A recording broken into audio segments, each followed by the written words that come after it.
오늘 말씀은 10번째 재앙을 서론 부분으로서 설명하고 있는 그런 말씀입니다. 본격적인 재앙의 양상들은 이제 다음 주부터 저희가 보게 될 것인데요. 아무튼 지난날 악한 애굽왕 바로와 그의 신하, 그리고 우상 숭배자들인 이 악한 애굽 백성들 때문에 하나님의 자녀인 이스라엘 백성들은 모진 고통을 당해왔습니다. 바로왕이 얼마나 악했습니까? 그는 이스라엘 자손들 중에서 태어나는 남자 아기는 모두 죽이라, 그렇게 명령을 내렸습니다. 하나님의 자녀들을 개나 돼지처럼 취급한 것입니다. 그러니 그 밑에서 따르는 신하들과 악한 애굽 백성들은 얼마나 하나님의 자녀들을 괴롭혔겠습니까? 그 때문에 이스라엘 백성들이 애굽에서 살아갈 때 흘렸던 피눈물이 얼마나 많았겠습니까? 하지만 하나님께서는 당신의 자녀들의 그 비명소리를 들으셨다라고 어제 말씀은 기록하고 있습니다. 그리고 이제는 이스라엘 자손들이 지르던 그 비명소리, 부르짖음을 애굽 사람들이 지르게 하신다는 것입니다. 똑같이 피눈물 흘리게 하십니다. 원수를 갚아주십니다. 우리가 이 세상을 살아갈 때에 원수 갚는 일을 우리가 하지 않아야 될 일은 언젠가 하나님께서 갚아주실 것이기 때문입니다. 이 세상에 그 악한 자들, 우리 힘으로는 도저히 건드려 볼 수도 없는 지독한 그 악한 자들이 세상을 망치고 우리의 인생에서 수많은 아픔과 고통을 줄 때에도 우리는 그들을 위해서 기도하고 하나님의 길이 참으심을 생각하며 그들이 죽게 돌아올 수 있도록 간절히 간구하고 또 그들을 사랑해야 합니다. 그리고 때가 되면 끝까지 주님께 돌아오지 않는 자들은 우리가 흘렸던 그 많은 모진 고통의 눈물을 이제 흘리게 될 날이 오는 것입니다. 이러한 재앙이 이제 예고되고 있습니다. 하나님께서는 이 재앙 가운데에서 이스라엘 자손들, 지난날 피눈물 흘렸던 이스라엘 자손들은 머리털 하나도 다치지 않도록 지켜주신다라고 그렇게 말씀하고 있습니다. 본문 7절 상반절입니다. 그러나 이스라엘 자손에게는 사람에게나 짐승에게나 개 한 마리도 그 혀를 움직이지 아니하리니 말씀하고 있지 않습니까? 그 혀를 움직였다는 말은 무엇입니까? 지난날 이스라엘 자손들은 악재에 짓눌려서 통곡하느라 혀를 빼고 비명을 질렀다는 것입니다. 그러나 이제 이스라엘 사람들은 짐승조차도 개 한 마리라도 이스라엘에게 속한 사람들은 혀를 빼고 비명을 지르는 일이 없게 하시겠다는 것입니다. 억울한 일 당할 일은 이제 없다는 것입니다. 악에게 짓눌리는 일은 이제 없다는 것입니다. 지난날 이스라엘 자손들은 애굽 땅에서 노예였고 오늘날 인도의 불가촉 천민과 같은 그런 대우를 받았습니다. 애굽 사람들은 이스라엘 백성들을 천하디 천한자라고 업신여겼습니다. 이스라엘 자손들은 애굽 사람들이 먹을 고기를 고깃가마에서 삶아주고 그 고기에서 남은 부산물들, 내장이나 족발 등을 얻어 먹었습니다.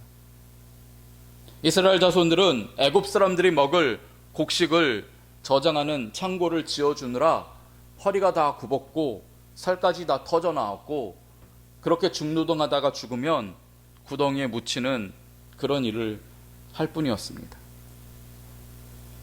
애굽에서 이 죄악의 세상이라고 할 수 있는 그 애굽에서 하나님의 백성이 사는 삶은 고단한 인생이었습니다. 그러나 이제 역전되는 것입니다. 하나님께서 심판의 손길을 대는 그 순간 애굽에 속한 것들은 짐승까지 철저하게 벌하신다. 어제의 말씀에서 우리가 보지 않았습니까? 그리고 오늘 말씀은 무엇입니까? 애굽에 속한 것들은 짐승까지 철저하게 벌하시지만 하나님의 자녀인 이스라엘은 짐승까지, 개까지라도 철저하게 보호하신다는 것입니다. 그날이 올 것입니다. 성도 여러분, 우리가 이 세상에서 그 수많은 세상의 유혹과 시험과 고난을 이겨내고 기다리면 반드시 하나님께서 이 세상을 벌하시는 날이 오게 될 텐데, 그때 주님의 자녀들은 철저하게 보호받고 하나님의 위로하심 가운데 거하게 되는 것입니다. 지난날 우리가 믿음 훈련을 받느라 흘렸던 그 눈물은 원수들이 망하는 그날 다시 한번 깨끗하게 씻김을 받게 될 것입니다. 또한 오늘 본문 8절을 보시면 이제 주께서는 모세의 위상을 높여주시는 것을 볼 수 있습니다. 지난날 모세는 지팡이 짚고 왕 앞에 서는 가련한 보잘것없는 존재일 뿐이었습니다. 왕은 비웃고 그런 모세가 섬기는 여호와 따위가 무엇이냐라고 조롱하던 그러한 일이 있었습니다. 그러나 오늘 본문 8절 하반절을 보시면 어떤 일이 일어납니까? 왕의 이 모든 신하가 내게 내려와 내게 절하며 이르기를 너와 너를 따르는 온 백성은 나가라 한 후에야 내가 나가리라 말씀합니다. 애굽 왕은 태양신의 아들로 추앙받았습니다. 그를 높이 치켜 세우는 신하들이 사방팔방으로 포진하고 있었습니다. 그러나 이제 어떻게 됩니까? 바로 왕을 섬기던 그 모든 신하들이 바로 왕이 아닌 모세에게 절하게 될 것이라는 것입니다. 그리고 바로 왕의 하나님을 대적하는 뜻을 따르는 신하들이 아니라 하나님의 뜻대로 이스라엘 백성들을 내보내는 일에 이 신하들이 섬기고 또 사용될 것이라고 그렇게 말씀합니다. 때가 되면 이 일이 일어난다는 것입니다. 그동안 세상 가운데서 어려움을 겪고 믿음 생활하느라 힘들었던 이스라엘 자손들은 그 원수들이 망하는 그날 모든 슬픔을 다 잊고 승리하는 날이 될 것이고, 그리고 지난날 세상에서 한없이 조롱받던 모세는 바로 왕보다 더 높아지는 그런 은혜가 말세에 일어난다는 것입니다.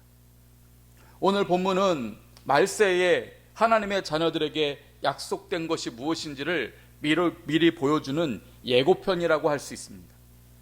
하나님께서 이 세상을 심판하는 날이 곧 올 것입니다. 우리 주님께서 이 땅에 다시 오시는 날, 전에는 주님께서 구원해 주러 오셨지만은 다시 오시는 날은 세상을 심판하는 심판주로 오십니다. 그 말세에는 주님의 자녀들이 왕 중의 왕이신 예수 그리스도를 따라 세상을 다스리는 왕노릇을 하게 되는 것입니다. 요한계시록 5장 10절, 그들로 우리 하나님 앞에서 나라와 제사장들을 삼으셨으니 그들이 땅에서 왕노릇 하리로다 말씀하고 있습니다. 여기서 주님 다시 오실 때에 세상에서 왕노릇 하게 되는 사람들이 누구입니까? 계시록 5장 10절의 앞구절들을 보게 되면 그들이 누구인지 분명히 성경은 기록합니다. 그들은 어둠이 가득한 세상에 살면서도 기도하던 사람들이라는 것입니다. 찬양하던 사람들이라는 것입니다. 믿음을 지켜나가던 성도들이라는 것입니다. 이 세상의 어둠 가운데에서도 기도하기를 쉬지 않았고 하나님을 찬양하면서 소망하기를 멈추지 않았던 그 믿음의 성도들이 주님 다시 오시면 세상을 다스리는 왕노릇하게 된다. 요한계시록은 분명히 약속하고 있는 것입니다. 모세는 사실 젊은 시절에 애굽의 왕의 후계자로서 권력의 최상층부에서 다스리는 자가 되려는 그런 인간적인 욕망을 가지고 있었을 것입니다. 무엇을 통해서 그것을 알 수 있습니까?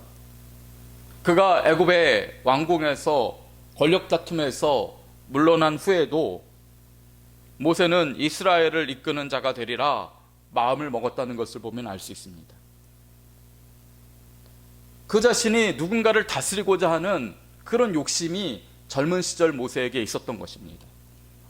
그래서 애굽의 왕이 되지 못할 바에는 내 동족 이스라엘의 다스리는 자가 되자라는 그런 마음으로 젊은 시절 모세는 애굽 사람을 때려 죽여서 이스라엘 자손들의 환심을 사려고 했습니다. 하지만 하나님의 백성은 그런 식으로는 왕이 될 수 없습니다. 그런 식으로 왕이 되는 것은 세상 사람들이지요. 하나님의 백성은 그런 식으로 미성숙함으로 신앙 인격이 완성되지 못한 상황에서 왕이 될 수 없습니다. 그러기에 모세는 광야로 도망칠 수밖에 없었고 40년 동안 양을 지키며 양을 이끄는 그 일들을 통해서 훈련받을 수밖에 없었습니다. 그리고 지팡이에 의지하는 노인이 될 때까지 기다려야 했습니다. 하나님께서 호렙산 꼭대기에서 모세를 만나셨을 때에 그는 이미 세상의 권력에 대한 욕구는, 또 세상을 다스리겠다고 하는 세상 리더십에 대한 그런 욕망은 완전히 다 사라지고 난 뒤였습니다. 그래서 하나님께서 이스라엘을 지도하는 인도자가 되려고 하셨을 때에 모세는 어찌 나 같은 사람이 할 수 있습니까? 다른 사람을 보내소서라고 여러 번 사양했던 것입니다. 그러나 하나님께서는 거기서 진정한 리더십을 허락해 주십니다. 지난날 자신의 욕심을 가지고 세상을 다스리려고 했을 때는 하나님께서는 하나도 누군가를 다스릴 수 있는 권세를 주시지 않았지만은 이제 신앙의 인격이 자라고 세상의 그 모든 권력욕을 내려놓은 그 모세에게 주님께서는 진정한 리더십을 허락하신 것입니다. 이스라엘의 인도자로 삼으셨고 세상을 다스리는 바로 왕 위에서 더 존경받고 높아지는 그런 위상을 허락해 주시는 것입니다. 성도 여러분, 오늘 우리들이 꿈꾸고 소망해야 할 바도 이것인 줄을 믿습니다. 우리는 왕이 되어야 할 사람들입니다. 이 세상을 다스리는 왕 노릇을 반드시 하게 되어 있습니다. 그러므로 이 세상에서 우리가 온전한 믿음 생활, 하나님 보실 때에 완전한 그러한 거룩함을 갖춰야 하는 이유가 여기에 있는 것입니다. 하나님께서 우리를 왕으로 세우실 때에 준비되어 있느냐 하는 것이 오늘 하루에 우리에게 달려 있는 것입니다. 누군가는 신앙생활을 말할 때에 무조건 참고 무조건 인내하고 무조건 손해보는 것이라고 생각합니다. 그래서 세상 사람들은 예수 믿는 삶을 생각할 때에 뭔가 거세당하는 것처럼 생각하지 않습니까? 옛날 궁궐에서 왕을 모시면서 왕의 권세를 나눠받던 그 내시들은 어떻게 했습니까? 그들은 모두 거세당한 사람들이었습니다. 왕을 수발하며 궁궐에서 그 권세를 함께 나누면서 살기 위해서는 내시들이 육체의 본능을 제거하고 말과 행동을 극단적으로 제한하며 살 수밖에 없었습니다. 하지만 그런다고 해서 사람의 본성이 사라지는 것일까요? 그렇지 않습니다. 역사를 보시면 이들 내시들이 기회가 있을 때마다 그 왕의 권력을 행사하려고 했던 것을 볼 수 있습니다. 중국의 십상시들이 그랬고 고려 마려의 환관들이 그렇게 했습니다. 이것은 무엇을 말합니까? 아무리 인간이 육체의 본성을 거세하는 것처럼 그렇게 억누른다고 해도 그 본성은 사라지지 않는다는 것입니다. 왜 그렇습니까? 사람은 하나님의 형상으로 지어졌기 때문에 주님 말씀대로 다스리고자 하는 그런 본능이 있는 것입니다. 중요한 것은 그 본능을 거룩한 모습으로 갖추느냐 아니면 세상의 욕심으로 갖추느냐 하는 것입니다. 예수를 믿는 사람들 중에도 이런 오해를 가지고 신앙생활을 합니다. 예수 그리스도를 믿으려면 영적인 내시가 되어야 한다라고 생각하는 것입니다. 본능을 거세하고 욕망을 억누려서 소위 말하는 착한 남자, 착한 여자가 되어야 한다, 그렇게만 생각합니다. 그저 아예 욕망 자체가 없는 사람들, 그저 말하는 것이 공손히밖에는 말할 수밖에 없고 아예 본성 자체가 거세당한 것처럼 그렇게 살아가는 것이 예수 믿는 사람이라 그렇게 오해를 하는 것입니다. 그렇지 않습니다. 오늘 말씀을 보시면 모세가 젊은 시절에 꾸었던 그 꿈을 진정으로 이뤘다는 사실을 보게 됩니다. 제멋대로 권력을 휘두르려고 했던 지난 날에는 그러한 다스림의 꿈을 이룰 수 없었지만, 이제 모세는 하나님께서 인정하시는 진정한 리더십을 갖춘 자로서 세상을 다스리는 왕이 되는 것입니다. 앞으로 모세는 이스라엘 백성들의 수없는 불평과 배반의 소리를 듣게 될 것입니다. 그럼에도 그는 온유함을 잃지 않고 그 누구보다 뛰어난 지도자 역할을 감당하는 것을 볼 수 있습니다. 성도 여러분, 우리에게도 이와 같은 일들이 일어날 것입니다. 우리는 왕 노릇하기 위해서 지금 이 세상에서 믿음의 훈련을 받는 것입니다. 주님이 세상을 심판하시는 날, 그리고 세상을 새롭게 하시면 주님의 자녀들은 거룩한 제사장이요 왕 노릇하는 자가 되어서 1000년 동안 이 세상을 다스리게 된다. 요한계시록 20장 6절은 다음과 같이 예언하고 있습니다. 이 첫째 부활에 참여하는 자들은 복이 있고 거룩하도다. 둘째 사망이 그들을 다스리는 권세가 없고 도리어 그들이 하나님과 그리스도의 제사장이 되어 1000년 동안 그리스도와 더불어 왕노릇하리라. 아멘. 예수 그리스도의 부활에 참여하는 자들, 이 세상을 살아갈 때 주님의 믿음대로 살아가는 사람들, 어려움을 견디고 믿음의 훈련을 잘 받는 사람들은 주님과 함께 1000년 동안 이 세상을 다스리는 왕 노릇하게 된다. 분명히 그렇게 약속하고 있습니다. 저는 우리 모든 성도들이 맞이할 이 날을 간절히 소망합니다. 지금은 세상에서 보잘것없는 처지라고 해도 상관없습니다. 있는 그 자리에서 우리가 할 일은 믿음의 훈련을 잘 받는 일입니다. 하나님의 자녀답게 아름다운 신앙 인격을 갖추는 일입니다. 그리고 무늬만 그럴듯한 거룩한 사람이 아니라 진정으로 거룩함의 능력을 갖추는 것입니다.